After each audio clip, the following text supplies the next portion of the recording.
Hello guys, welcome to the unit 5 of DSBDF. Unit 5 में अपन दो दो पार्ट में कवर कर लेंगे। फर्स्ट पार्ट में अभी पहले तो अपन केमिस देख रहे, ठीक है। सो यूनिट 5 का ये एक कंपलसरी आने वाला क्वेश्चन है जो आएगा ही आएगा एग्जाम में, 100% गारंटी है, ठीक है। सो केमिन्स पे एक क्वेश्चन आने वाला है। सो जो 8 से 9 मार्क्स अपने फिक्स है, तो उसमें मैंने देखो ये जो एक्सप्लेनेशन लिखा है, तुम्हें ऐसे का ऐसा लिखना है, दिमाग लगाना ही मत। मैं नोट्स में डाल दूंगा, ऐसे कैसा लर्न कर लो, समझ लो, ठीक है। फर्स्ट वाला एक के मीन्स पे दो ही टाइप के क्वेश्चन आएंगे। एक तो ऐसा आएगा कि एक्सप्लेन स्टेप्स इन्वॉल्व इन के मीन्स विद एग्जांपल, ठीक है। तो उसका आंसर मैंने अभी दे ही दिया है नीचे। और दूसरा आएगा, एक सम दिया जाएगा, वो सॉल्व करना है, ठीक है। तो एक सम भी अपन देख लेंगे और एसपीपीयू का एक प्रीवियस ईयर क्वेश्चन भी देख लेंगे। सो के मीन्स अपना हो जाएगा, 8 से 9 मार्क्स फिक्स हो जाएंगे, ठीक है। सो देखो, एक्सप्लेन स्टेप्स इन्वॉल्व इन के मीन्स, और क्या होता है के मीन्स एक एग्जांपल के साथ बताना है। सो के मीन्स में क्या करते हैं अपन, एक पॉपुलर क्लस्टरिंग एल्गोरिदम है, used to group similar data points into K clusters. समझ गए? के मीन्स क्या है? Popular clustering algorithm used to group similar data points into K clusters, ठीक है। के क्लस्टर्स इंपॉर्टेंट है इसमें, ध्यान रखना, ठीक है। ये लर्न कर लो, ये डेफिनेशन है, इजी है बहुत। उसके बाद क्या है, गोल क्या है? Goal is to divide data into groups where points in same groups are more similar to each other than in other groups. मतलब क्या करना है वो, इसका तुम्हें मीनिंग जैसे मैं नीचे सॉल्व करूंगा ना, सब बता दूंगा, समझ आ जाएगा। देखो, स्टेप्स क्या क्या होते हैं। पहले तो करना है एक नंबर ऑफ क्लस्टर्स, कितने क्लस्टर्स है उसको अपन के कहते हैं, ठीक है। वो डिसाइड करना होता है, how many clusters you want to form, ठीक है। उसके बाद इनिशियलाइज सेंट्रोइड। इनिशियलाइज सेंट्रोइड मतलब उस वो जो अपने क्लस्टर्स होंगे ना, उसमें से कोई भी एक रैंडम सेंटर पॉइंट पकड़ना होता है, जिसको हम सेंट्रोइड्स कहते हैं। उसके बाद वो पॉइंट्स को है ना, उसके पास वाला सेंट्रोइड असाइन करना होता है। अभी बस तुम देख लो मैं जो बोल रहा हूँ, ये स्टेप्स तुम्हें जैसे एग्जांपल में जाएंगे क्लियर हो जाएंगे, ठीक है। तो उसके नियरेस्ट सेंट्रोइड हम उसको असाइन करेंगे, ठीक है। उसके बाद क्या करते हैं, अपडेट करेंगे सेंट्रोइड्स को।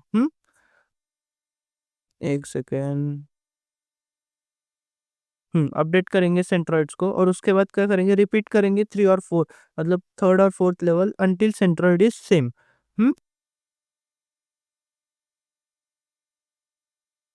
हम्म देखो आगे, अब एग्जांपल देखना। तुम्हें ऐसे पॉइंट्स दिए जाएंगे, ठीक है। और अभी ये देखो, इस क्वेश्चन में क्या पूछा था, एक्सप्लेन के मीन्स विथ एग्जांपल, तो एग्जांपल खुद से देना है। तो ये इतना एक्सप्लेन करना है तुम्हें, और उसका एग्जांपल हम खुद से दे रहे हैं। तो एग्जांपल देते टाइम क्या करोगे, कोई भी 5 पॉइंट्स पकड़ लो, ठीक है। ये ऐसे पॉइंट्स पकड़ लो। स्टेप वन क्या करना है, कितने क्लस्टर्स बनाने हैं, वो डिसाइड करना था। देखो step one, choose number of clusters, या मतलब के। तो क्लस्टर्स क्या होता है, कितने पार्ट में तुम्हें डिवाइड करना है डेटा को। ये देखो, अगर हम ये दोनों को एक साथ ले ले, ये दोनों को एक साथ ले ले और ये दोनों को अलग रख दे, समझो ये लो कर लेते, ठीक है। ये देखो, और ये सब एक साथ है, तो ये एक क्लस्टर हो गया, ये दूसरा क्लस्टर हो गया, इजी। अब ये देखना, इसको तुम 4 पार्ट में भी डिवाइड कर सकते हो, 1 2 3 4, 3 पार्ट में भी। तो तुम पे कितने क्लस्टर, अभी हम 2 ले रहे हैं, ठीक है। कम ही रखना, कैलकुलेशन कम होती है। तो 2 क्लस्टर्स मतलब K equal to 2 clusters, number of clusters को के बोलते हैं, ऊपर देखा था अपन ने। देखो सेंट्रॉइड क्या होता है, सेंट्रॉइड, अभी सेंट्रॉइड मतलब क्या, सेंटर पॉइंट्स, इजी लैंग्वेज में। अभी कोई कुछ भी हो सकता है, तुम कुछ भी डिसाइड कर सकते हो सेंट्रॉइड, ठीक है। अगर हम खुद का ही एग्जांपल बना रहे, तो C1 में मैंने ये और 5 और 4, ये दो सेंट्रॉइड पकड़ लिए, समझो, ठीक है। कुछ भी दे सकते हो, मैंने अभी ये दो दिए। ये क्या हो रहा है, हाँ। उसके बाद देखना, assign points to the nearest centroid. अभी नियरेस्ट सेंट्रोइड को असाइन करने पॉइंट्स कैसे करोगे, यहाँ से सॉल्व करना शुरू होता है। ये फॉर्मूला लर्न कर लेना है, डिस्टेंस का स्क्वायर क्या होता है, x2 - x1 का स्क्वायर प्लस y2 - y1 का स्क्वायर, ठीक है। अभी जैसे जैसे मैं बताऊंगा, इजी, बहुत इजी हो जाएगा, समझ जाओगे। देखो पहले तो पॉइंट्स है, पहली रो तो समझ गए पॉइंट्स, क्या क्या पॉइंट्स है, ये जो सारे पॉइंट्स है ये लिखे, ठीक है। अभी ये पहला पॉइंट लेते हैं 1 और 2। तो हमें देखना क्या है, कि अगर हमने ये जो दो सेंट्रोइड्स असाइन किए ना, तो 1 और 2 किसके करीब है, जिसके भी करीब होगा ना, वो उसमें चला जाएगा, ठीक है। अभी ये देखो, इन सारे पॉइंट्स को हमें डिवाइड करना है C1 और C2 में, जो भी क्लोज, जिसके भी वो क्लोज होगा उसमें वो चला जाएगा। देखो फाइनल आंसर देखो हमें करना क्या है, देखो एक C1 और C2 दो क्लस्टर बने हमें, तो हमें ये सारे जो पॉइंट्स है जो हमें क्वेश्चन में दिए उनको डिवाइड करना है। ठीक है, अभी देखना फर्स्ट पॉइंट है 1 और 2। अभी हमें फाइंड करना है कि 1 और 2 किसके क्लोज है, C1 के या C2 के। जिसके भी क्लोज होगा उसके यहाँ पे हम उसको असाइन कर देंगे। सो ये फाइंड कैसे करना है क्लोजेस्ट वाला, तो उसका ये फॉर्मूला है distance square equal to x2 minus x1 का स्क्वायर y2 माइनस y1 का स्क्वायर। देखना बहुत इजी है, कैलकुलेटर कंपलसरी लेके जाना है। ठीक है, मैंने यहाँ पे नोट लिखना भूल गया, कैलकुलेटर लेके जाओ, सारी चीजें कैलकुलेटर पे ही करनी है। ठीक है, मुझे मतलब समझ ही नहीं आता वो लोग जो कैलकुलेटर नहीं लेके आते वहां पे करते बैठते हैं मैथ्स उंगलियों पे। भाई अगर अलाउड किया है एसपीपीयू ने तो लेके जाओ कैलकुलेटर। ठीक है, ये देखना अभी डिस्टेंस स्क्वायर और टू C1 और डिस्टेंस स्क्वायर टू C2 दो सेंट्रॉइड है। C1 क्या है 1 और 2, C2 क्या है 5 और 4। ऐसे कैसे लिखना, नहीं तो तुम कंफ्यूज हो जाओगे। ठीक है, ये इतना समझ गए। अभी देखना 1 और 2 का C1 से हमें डिस्टेंस निकालना है, तो कैसे निकालोगे, ये देखो पहले ऊपर ऐसे ये रफ में लिखना है, ये तुम्हें एग्जाम में नहीं लिखना है, तुम्हें समझे इसलिए मैंने लिखा है। ये देखो 1 और 2, 1 और 2, 1 और 2, 5 और 4, ये कहाँ से आया देखना।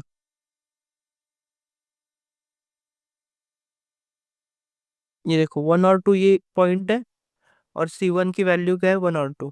तो देखो पॉइंट्स पहले ऊपर पॉइंट लिखना है हमें, तो अपना पॉइंट क्या है 1 और 2, और उसके नीचे अपना क्लस्टर क्या है C1। C1 की वैल्यू क्या है 1 और 2, तो 1 और 2 ऊपर, नीचे 1 और 2। अभी माइनस करना है नीचे वाले से ऊपर वाला, तो देखो 1 - 1 का स्क्वायर। अभी इसमें x1 x2 और x1 ये और y1 ये, x2 ये और y2 ये। ठीक है, ऊपर नीचे देखो, तो 1 x1 है, 2 y1 है, वापस से 1 x2 है, और ये y2 है। समझ गए। तो देखो अभी क्या करना है, x2 माइनस x1 का स्क्वायर और y2 माइनस y1 का स्क्वायर, मतलब 1 - 1 का स्क्वायर और 2 - 2 का स्क्वायर। ये देखो इसका आंसर 0 है। अभी इसमें क्या करोगे, सेम पॉइंट और इसकी C2 की वैल्यू। ये देखो पॉइंट ऊपर 1 और 2 और C2 की वैल्यू क्या है 5 और 4, तो ये 1 और 2 5 और 4 आ गए।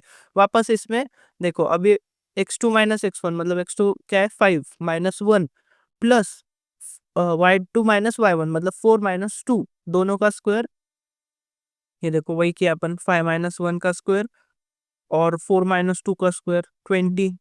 तो अभी देखो इन दोनों में से छोटी वैल्यू कौन सी है, 0 छोटा है, तो 0 किसमें C1, तो आंसर अपना C1 आ गया। इजी। सेम करेंगे पॉइंट 2 के लिए, देखो पॉइंट 2 2 1 और 1 2। देखो पॉइंट क्या है 2 1 और नीचे 1 2। इजी, समझ गए। उसके बाद क्या है 2 1 5 4, ऐसे ही करना है। अभी इधर क्या आएगा 1 - 2 का स्क्वायर प्लस 2 - 1 का स्क्वायर, 5 - 2 का स्क्वायर प्लस 4 - 1 का स्क्वायर। ये देखो वही आया है। जैसे जैसे तुम सॉल्व करोगे ना, ये तुम्हें एक बार खुद से बैठ के सॉल्व करना है, एक दो क्वेश्चन सॉल्व कर लो खुद से, तुम्हें लर्न हो जाएगा, तू बहुत तेज करने लग जाओगे। देखो 1 - 2 का स्क्वायर प्लस 2 - 2 का स्क्वायर, इधर देखो 5 - 2 का स्क्वायर और 4 - 1 का स्क्वायर। ठीक है, दोनों के आंसर निकाल लिए कैलसी से, कौन सा छोटा है 2, तो 2 किस में C1, तो आंसर आया C1। वैसे ही ये तीनों पॉइंट्स का भी किया। ठीक है, समझ जाओगे, एक बार देख लेना और खुद से ट्राई कर लेना। अब मैं एक एक स्टेप, तो बार बार वही चीज है तो रिपीट नहीं करूंगा। ठीक है, ये देखो एक और बता देता हूँ, 4 और 5, और इसका क्या आएगा। तो ये देखो इसमें क्या करेंगे अपन, पहले ऊपर क्या लिखना होता है पॉइंट्स, तो ऊपर आएगा 4 और 5, ये बिना देखे भी कर सकते हो। ऊपर आया 4 और 5, नीचे आया 1 और 2, तो क्या आएगा 1 - 4 का स्क्वायर और 2 - 5 का स्क्वायर। ठीक है, दोनों के एडिशन आंसर आ गया। इधर देखो 5 - 4 का स्क्वायर और 4 - 5 का स्क्वायर, दोनों के एडिशन आंसर आ गया। दोनों में से छोटा कौन सा है, वो देखो 2, 2 किस में C2 में, तो ये C2 में आ गया। वैसे ही इन दोनों की भी वैल्यूज निकाल ली, इसमें छोटा कौन सा है 0 और 5, तो ये C2 ये इतना टेबल बन गया। इजी। अब देखो क्लस्टर 1 मतलब C1 और क्लस्टर 2 मतलब C2। अभी देखो C1 में कौन सी वैल्यू जाएगी, यहाँ जहाँ C1 है वो वैल्यू C1 में जाएगी, 1 2 और 2 1 C1 में आ गए। और C2 में क्या क्या जाएगा, ये तीनों C2 में चले गए। आ गया इजी, इतना समझ गए। अब देखना, अब अपने को करना है सेंट्रॉइड्स को अपडेट। सो अभी अभी तुम्हें ये ऊपर की थ्योरी समझ में आने लगेगी। देखो choose the number of clusters, मतलब हमने यहाँ पे चूज किया कि कितने चाहिए भाई, पार्ट 2 चाहिए, 1 और 2। ठीक है, उसके बाद क्या है इनिशियलाइज सेंट्रॉइड्स, मतलब कोई भी दो रैंडम सेंट्रॉइड्स चूज कर लिए। ये स्टेप 2 हो गई। स्टेप 3 क्या थी देखो, स्टेप 3 थी assign points to the nearest centroid. ठीक है, तो अभी पॉइंट्स असाइन करने नियरेस्ट सेंट्रॉइड के। कैसे करेंगे assigning points to nearest centroid, distance निकाल के, जिसका डिस्टेंस कम होगा उसके वो पास होगा। ठीक है, तो ऐसे करके हमने ये थर्ड स्टेप भी कर ली। इन दो सेंट्रॉइड्स के जो पॉइंट्स है उनको उनके पास वाले सेंट्रॉइड को असाइन कर दिया। 3 स्टेप खत्म हो गए। अभी फोर्थ स्टेप क्या थी, अपडेट करने सेंट्रॉइड्स। तो देखना यहाँ पे मजा आएगा। अभी देखो अपडेटिंग सेंट्रॉइड्स मतलब क्या करना है, देखो C1 की वैल्यू ये थी जो हमने फाइंड करी है इतनी, और C2 की वैल्यू ये थी 455466। अभी दोनों का एवरेज निकालना है। ठीक है, अभी अगर दो नंबर होते 1 और 2 तो उनका एवरेज कैसे निकालते, 1+2/2, इजी, और तुम्हारा आंसर आ जाता, नया सेंट्रोइड बन जाता, खत्म। पर यहाँ पे देखना, यहाँ पे हमें पेयर में वैल्यूज है, तो पेयर में कैसे निकालोगे, एक्स का और वाई का एवरेज निकालना है। ये क्या था, x1 y1 x2 y2 बराबर, वैसे ही देखा था ना अपने टेबल में।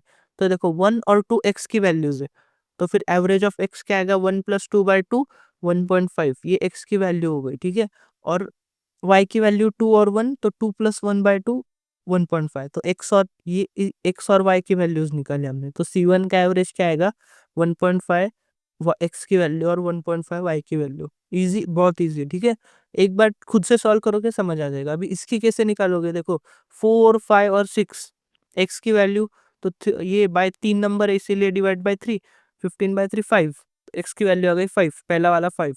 दूसरा वाला क्या है, y, तो 5 4 और 6, तो 5 4 और 6/3, 15/3 5 5 आ गया। देखो 1.5 1.5 5 5, ये हो गए अपने नए सेंट्रॉइड्स। वापस से वही टेबल बनाना है, बस उसमें अभी क्या करना है, चेंज पता है क्या, यहाँ पे देखो, यहाँ पे अपन ने एज्यूम किए थे सेंट्रॉइड्स, तो C1 की वैल्यू 1 और 2 ली थी, C2 की वैल्यू 5 और 4 ली थी। अभी यहाँ पे अपडेटेड सेंट्रॉइड्स की वैल्यू, सेंट्रॉइड की वैल्यू चेंज होगी। देखो पॉइंट्स वही रहेंगे सब। देखो D1 C1 की वैल्यू अभी चेंज हो गई, नई वाली जो अपन ने फाइंड की थी, और C2 की जो नई वाली मिली है वो।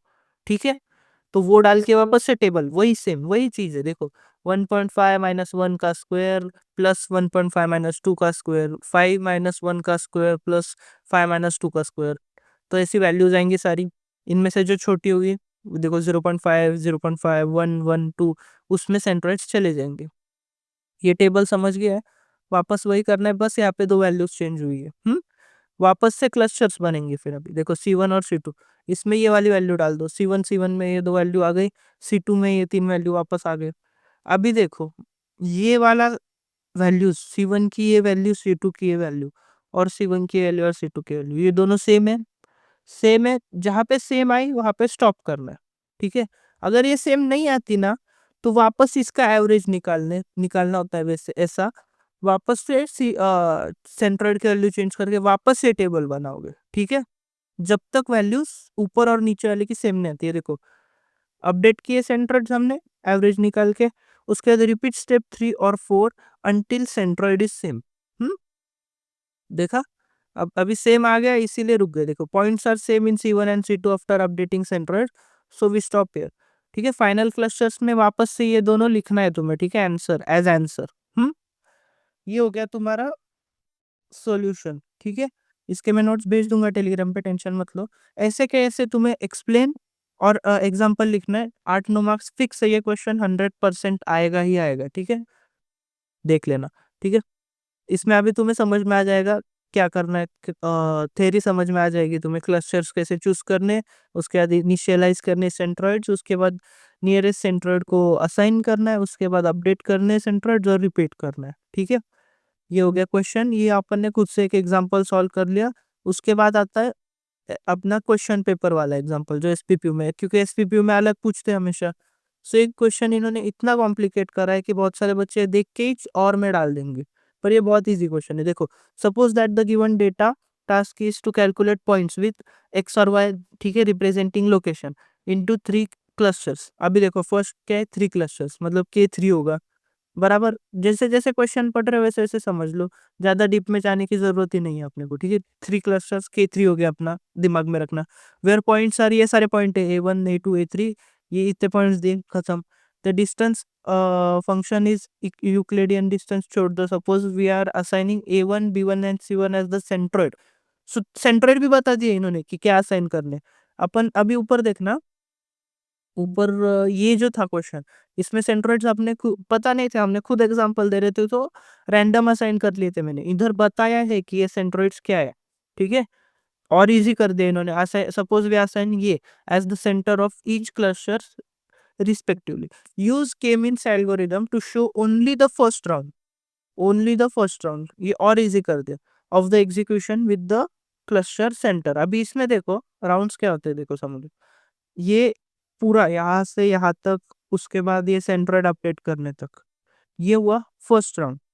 सेकेंड राउंड में क्या होगा, वापस से वो टेबल बना के वो सब रिपीट करते हैं. जब तक सेम नहीं आता तब तक वो चलती रहती है. पर यहाँ पे अभी वो बोलेंगे इतना करते बैठोगे तो पूरा एग्जाम तुम्हारा इसी एक क्वेश्चन में हो जाए. तो वो बोले एक राउंड करके दिखा दो, मतलब हमें समझ आ जाएगा, तुम्हें कंसेप्ट पता है.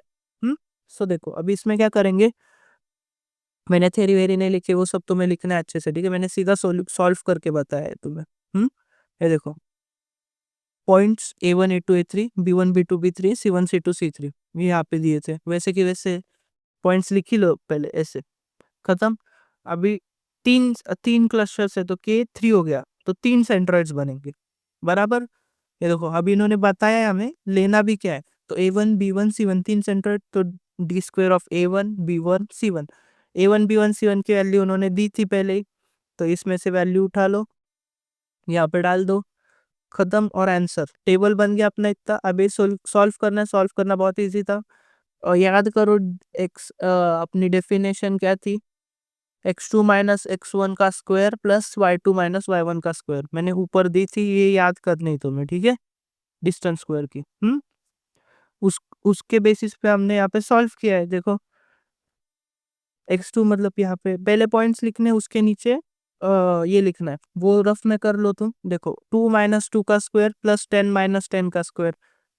यहाँ पे 5 माइनस 2 का स्क्वायर प्लस 8 माइनस 10 का स्क्वायर. 1 माइनस 2 का स्क्वायर प्लस 2 माइनस 10 का स्क्वायर. ठीक है, इन सब की वैल्यूज 0 3 13 और 65. यहाँ पे देख लेना 2 माइनस 2 का स्क्वायर प्लस 10 माइनस 5 का स्क्वायर. 5 माइनस 2 का स्क्वायर प्लस 8 माइनस 5 का स्क्वायर. और 1 माइनस 2 का स्क्वायर 2 माइनस 5 का स्क्वायर. ठीक है, एडिशन वैसे ही कैलकुलेट कर लो. इन तीनों में से छोटा कौन सा है, 0, तो C1 में जाएगा पहला पॉइंट. इन तीनों में से छोटा कौन सा 10, तो C3 में जाएगा. वैसे अभी यहाँ पे मैंने शॉर्टकट किया है क्योंकि मैंने कैलकुलेटर पे कैलकुलेट किया. वहाँ पे तुम्हें ऐसी लाइन पूरे टेबल के लिए लिखना है. ठीक है, नहीं तो मार्क्स कटेंगे, डायरेक्ट मत लिख लेना वैल्यूज. ठीक है, तो ये कैलकुलेशन ऐसे करने के बाद ये सारी वैल्यूज आ रही है. तो इनमें से मैंने छोटे छोटे वैल्यूज कौन से है वो देख लियो, 25 0 13 17 0 2 0. और उसके बेसिस पे असाइन कर दिया C2 C2 C3 C3 C2 C3. तो आंसर कैसे लिखोगे, C1 में जो है इसमें से वो पॉइंट्स जाएंगे, C2 में कौन से और C3 में कौन से पॉइंट जाएंगे वो डिसाइड कर लिया. देखो क्लस्टर असाइनमेंट आफ्टर राउंड 1, तो ये राउंड 1 हो गया. उसके बाद असाइन कर दिए क्लस्टर्स टेबल को देख के. अभी न्यू सेंट्रोइड कैलकुलेशन करना है.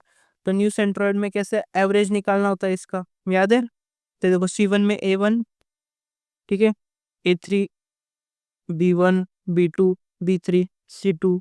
ठीक है, अभी देखना यहाँ पे C1 का एवरेज क्या आएगा, कुछ आएगा ही नहीं, एक ही पॉइंट है C1, वैसा का वैसा ही रहेगा C1 सेम. C2 का एवरेज निकालना है तो अभी देखो x वाला साइड लेना है पहले.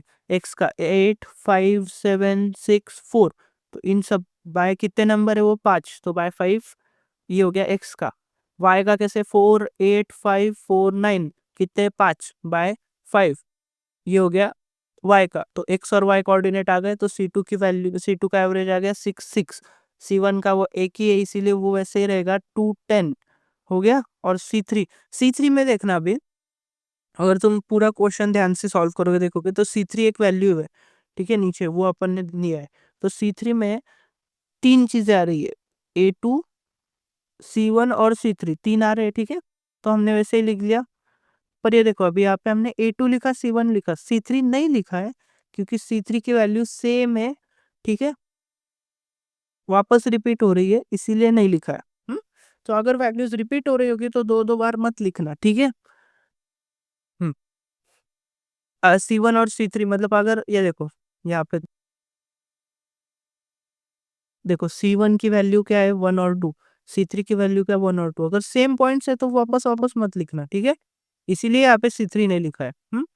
अब देखो x मतलब 2 और 1 का एडिशन बाय 2, 5 और 2 का एडिशन बाय 2, x और y की वैल्यूज आ गई, ये हो गया C3 का अपना ये। और फिर फाइनल में आंसर ऐसे लिखना, फाइनल आंसर या फिर final centroid C1 C2 C3 की वैल्यूज आ गए अपनी।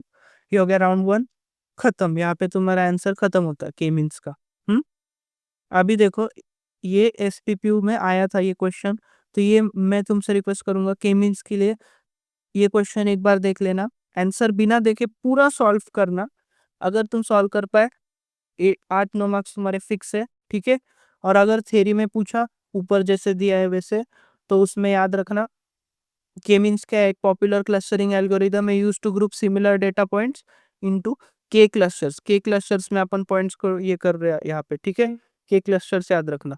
उसके बाद गोल क्या है, to divide data into groups, ठीक है। क्लस्टर्स में डिवाइड करते, ग्रुप्स में डिवाइड करते, where points in the same groups are more similar to each other than in other groups. अगर तुमने ध्यान दिया होगा तुम्हें पता चलेगा यहाँ पे कर क्या रहे हैं हम, करना क्या चाहते हैं कि ये जो पॉइंट्स है ना, ये पास पास वाले पॉइंट्स है सब साथ में, ठीक है।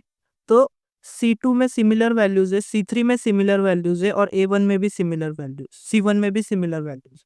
तो यहाँ पे करना क्या है, एक डेटा के 3 ग्रुप बनाने हैं, और C1 में सारी वैल्यूज डालनी है जो एक टाइप की होंगी, C2 में अलग टाइप की सारी वैल्यूज, और C3 में अलग टाइप की वैल्यूज, ठीक है। सही समझ जाओगे तो थ्योरी खुद से भी फेंक पाओगे तुम इजीली। उसके बाद स्टेप्स इन्वॉल्व तो तुम्हें अभी लर्न ही हो गए होंगे कि क्लस्टर्स कितने हैं वो देखो, इनिशियलाइज करो सेंट्रोइड्स, फिर असाइन करो नियरेस्ट पॉइंट, वो टेबल बना है पूरा हमने। उसके बाद सेंटर अपडेट करना है सेंट्रोइड, सेंट्रोइड अपडेट कैसे होते हैं याद करो, कि वो एवरेज निकालना है, अगर एक ही पॉइंट हो तो वो वे सेम रहेगा, और अगर पेयर्स में हो तो एक्स का एवरेज और वाई का एवरेज निकाल के एक्स वाई, ठीक है। और रिपीट करना है स्टेप जब तक सेंट्रोइड्स की वैल्यू सेम नहीं आती। हो गया के मीन्स, ठीक है। चलो अभी देखते हैं टेक्स्ट प्रोसेसिंग। सो टेक्स्ट प्रोसेसिंग वाला जो क्वेश्चन है ना, वो भी बहुत इंपॉर्टेंट है, इसके आने के चांसेस 90% से ज्यादा एग्जाम में, ठीक है। पहला के मीन्स सबसे इंपॉर्टेंट इस लेसन में, उसके बाद अभी ये TF-IDF वाला क्वेश्चन है वो भी आने के चांसेस 90+ है, ठीक है। तो ध्यान से देखना क्वेश्चन कैसा आएगा, एक तो पूछेंगे कि what is text processing and explain TF-IDF। तो पहले बस बेसिक समझ लो कि टेक्स्ट प्रोसेसिंग होता क्या है। ये देखो, text processing means working with text data, green, ठीक है। ये देखो, working with text data to prepare, analyse and transform it so that computers can understand it and use it effectively. Easy. Text processing में क्या करते हैं अपन, data को prepare करते हैं, एनालाइज करते हैं और ट्रांसफॉर्म करते हैं इन अ वे दैट कंप्यूटर्स जो है हमारे वो उसको इजीली प्रोसेस कर पाएंगे। इट इन्वॉल्व्स, क्या क्या इन्वॉल्व होता है, cleaning, organising and converting raw into useful form, ठीक है। इजी, ये समझ लो, ये डेफिनेशन है, रट्टा मार लो। रट्टा मारने की भी जरूरत नहीं, समझ आ जाएगा। टेक्स्ट प्रोसेसिंग मतलब क्या होता है, प्रिपेयर करना है अपने को, डेटा को एनालाइज करना और ट्रांसफॉर्म करना इन अ वे कंप्यूटर के अंडरस्टैंड इट। तो कैसे करेंगे, क्लीन करेंगे, ऑर्गेनाइज करेंगे और कन्वर्ट करेंगे रॉ जो टेक्स्ट होता है उसको यूजफुल फॉर्म में। इजी। अभी वो क्यों इंपॉर्टेंट है, text from books, websites, social media is often messy and unstructured. Text processing helps convert messy text into structured format. It's used in many areas like search engines, chatbots, language translation and more. अभी देखो chat GPT या फिर Google पे तुम कुछ type करते हो, ठीक है। अगर तुम्हें एंड टाइप करना है और तुमने AN टाइप कर लिया तो वो समझ जाता है कि वो एंड है, ठीक है। तो ये सारी चीजें है ना, ये सारी चीजें टेक्स्ट प्रोसेसिंग से होती है, कि अगर तुमने स्पेलिंग भी गलत डाल दी तो भी वो समझ जाएगा।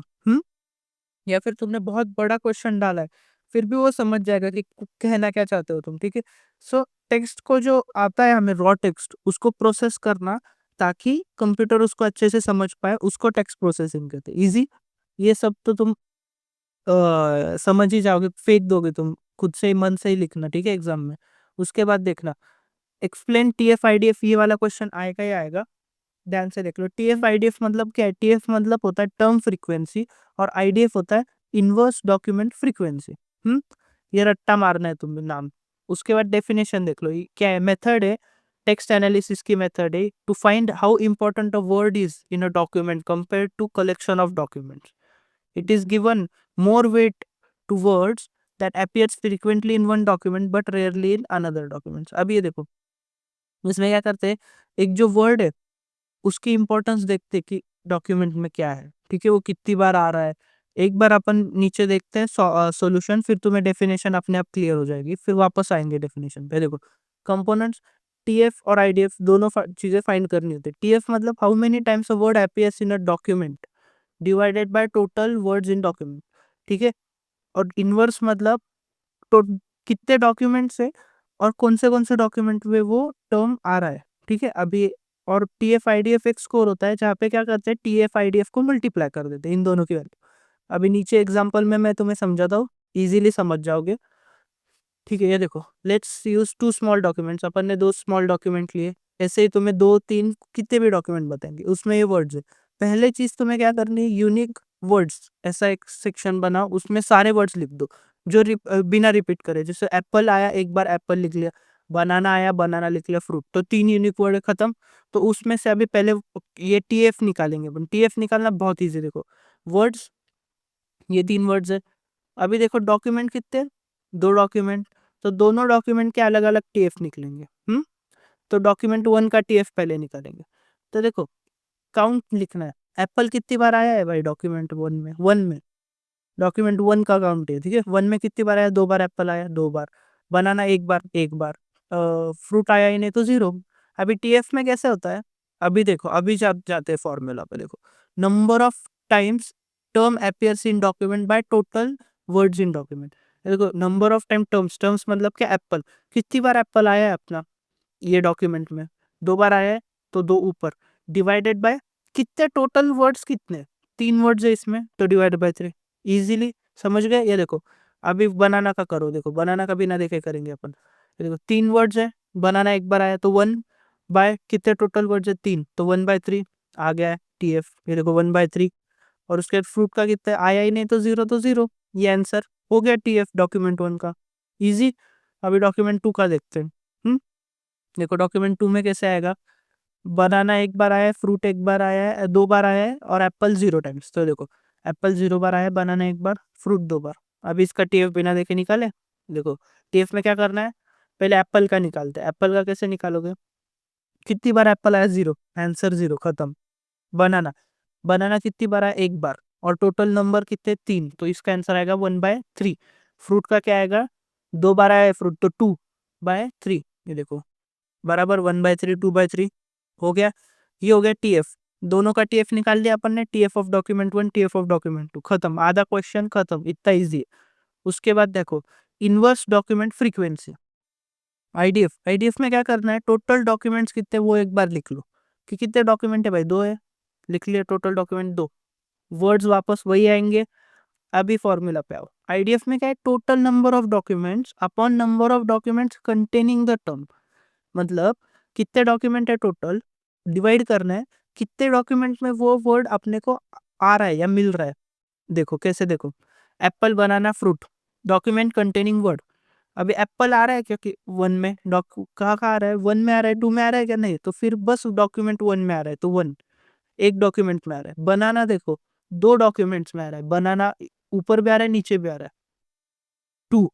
फ्रूट किधर आ रहा है? फ्रूट एक ही बार दो बार आ रहा है, पर वो डॉक्यूमेंट्स गिनने हैं यहाँ पे, ठीक है। टीएफ ने आईडीएफ निकाल रहे हैं। देखो डॉक्यूमेंट वन में आ रहा है क्या? नहीं, तो फिर एक ही डॉक्यूमेंट में आ रहा है ना, तो वन। देखो, ओनली इन डॉक्यूमेंट वन, दो डॉक्यूमेंट में आ रहा है और वन, ठीक है। फॉर्मूला क्या था अपना?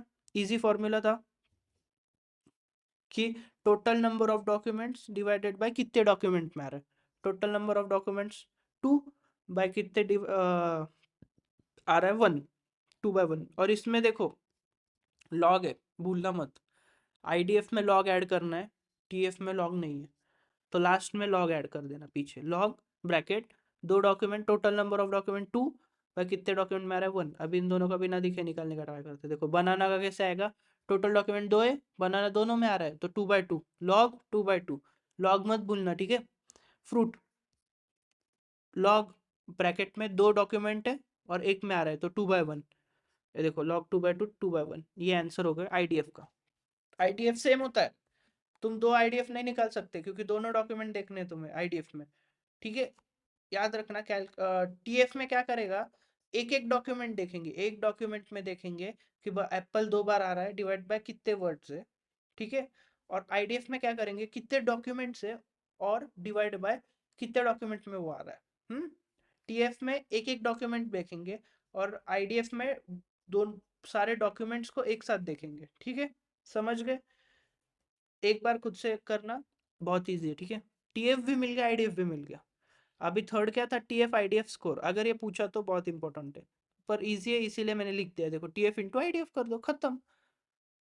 इससे इजी तो कुछ हो ही नहीं सकता, वही जो ऊपर निकाला है वो टीएफ ऑफ डॉक्यूमेंट 1 ऊपर निकाला है, आईडीएफ ऊपर निकाला है, टीएफ ऑफ डॉक्यूमेंट 2 निकाला है। अभी ये देखो दो टीएफ है तो दो टीएफ आईडीएफ बनेंगे। डॉक्यूमेंट 1 का टीएफ आईडीएफ में क्या करेगा, टीएफ ऑफ डॉक्यूमेंट 1 और आईडीएफ को मल्टीप्लाई करना है, और डॉक्यूमेंट 2 में डॉक्यूमेंट 2 वाला जो टीएफ है उसको और आईडीएफ को मल्टीप्लाई करना है, ठीक है। आईडीएफ की वैल्यू सेम रहेंगी, टीएफ बस चेंज होगा, डॉक्यूमेंट 1 के टाइम डॉक्यूमेंट 1 वाला लो, डॉक्यूमेंट 2 के टाइम 2 वाला। समरी क्या है, डॉक्यूमेंट 1 में एप्पल है, मोस्ट इंपॉर्टेंट वर्ड है, क्यों, ये देखो सबसे ज़्यादा टीएफ आईडीएफ क्या है, एप्पल का है, तो एप्पल सबसे इंपॉर्टेंट वर्ड है। डॉक्यूमेंट 2 में फ्रूट सबसे इंपॉर्टेंट है क्योंकि उसका सबसे ज़्यादा है, ठीक है। Banana appears in both, IDF is 0, so TF IDF 0, खत्म। दोनों में इंपॉर्टेंट नहीं है बनाना, हम्म, ठीक है। Banana appears in both, so IDF is 0। भाई और इससे इजी क्या हो सकता है, 8-9 मार्क्स का क्वेश्चन है, ठीक है, इजीली स्कोर कर दोगे।